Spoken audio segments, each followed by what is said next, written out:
Berfirmanlah Tuhan kepadaku, ambillah sebuah batu tulis besar, dan tuliskanlah di atasnya dengan tulisan biasa, Maher Shalal Hasbaz.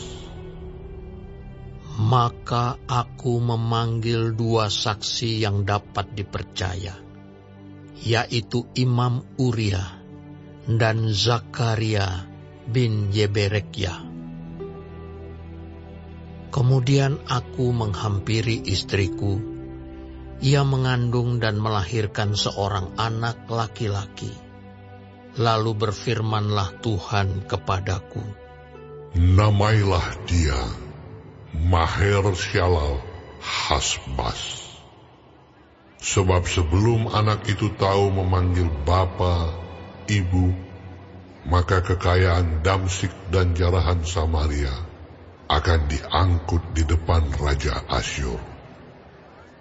Tuhan melanjutkan lagi firman-Nya kepadaku, oleh karena bangsa ini telah menolak air Siloah yang mengalir lamban, dan telah tawar hati terhadap Rezin dan anak Remalia.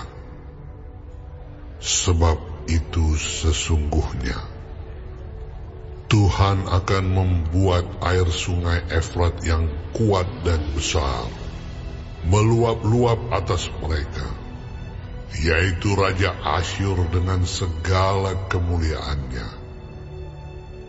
Air ini akan meluap melampaui segenap salurannya, dan akan mengalir melampaui segenap tebingnya, serta menerobos masuk ke Yehuda, ibarat banjir yang meluap-luap hingga sampai ke leher, dan sayap-sayapnya yang dikembangkan akan menutup seantero negerimu, ya Immanuel. Ketahuilah, hai bangsa-bangsa, dan terkejutlah, perhatikanlah, ya segala pelosok bumi. Berikat pingganglah dan terkejutlah. Berikat pingganglah dan terkejutlah. Buatlah rancangan, tetapi akan gagal juga. Ambillah keputusan, tetapi tidak terlaksana juga. Sebab Allah menyertai kami. Sebab beginilah firman Tuhan kepadaku, ketika tangannya menguasai aku, dan ketika Ia memperingatkan aku, supaya jangan mengikuti tingkah laku bangsa ini. Jangan sebut persepakatan segala apa yang disebut bangsa ini persepakatan. Dan apa yang mereka takuti, janganlah kamu takuti.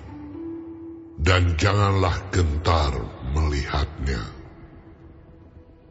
Tetapi Tuhan semesta alam, Dialah yang harus kamu akui sebagai yang kudus. Kepadanyalah harus kamu takut, dan terhadap Dialah harus kamu gentar.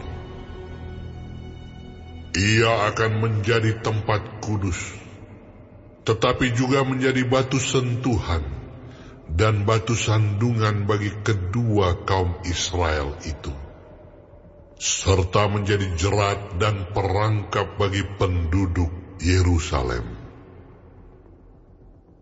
Dan banyak di antara mereka akan tersandung, jatuh dan luka parah, tertangkap dan tertawan.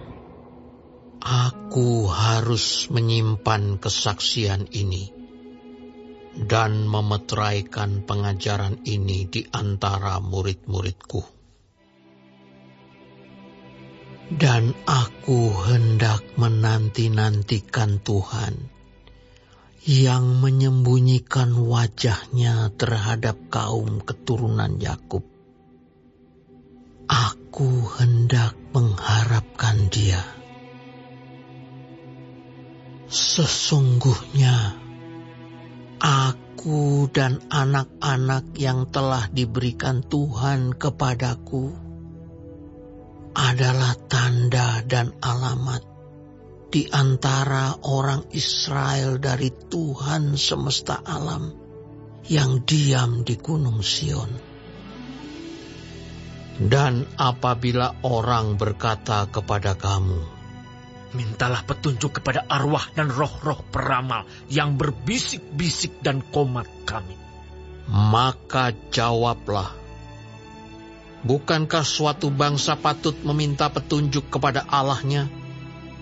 Atau haruskah mereka meminta petunjuk kepada orang-orang mati bagi orang-orang hidup? Carilah pengajaran dan kesaksian.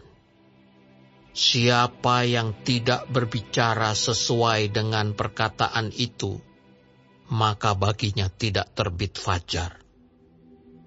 Mereka akan lalu lalang di negeri itu, melarat dan lapar. Dan apabila mereka lapar, mereka akan gusar dan akan mengutuk rajanya dan Allahnya. Mereka akan menengadah ke langit dan akan melihat ke bumi. Dan sesungguhnya hanya kesesakan dan kegelapan, kesuraman yang mengimpit, dan mereka akan dibuang ke dalam kabut. Tetapi tidak selamanya akan ada kesuraman untuk negeri yang terimpit itu. Kalau dahulu Tuhan merendahkan tanah Zebulon dan tanah Naftali, maka di kemudian hari Ia akan memuliakan jalan ke laut, daerah seberang sungai Yordan, wilayah bangsa-bangsa lain.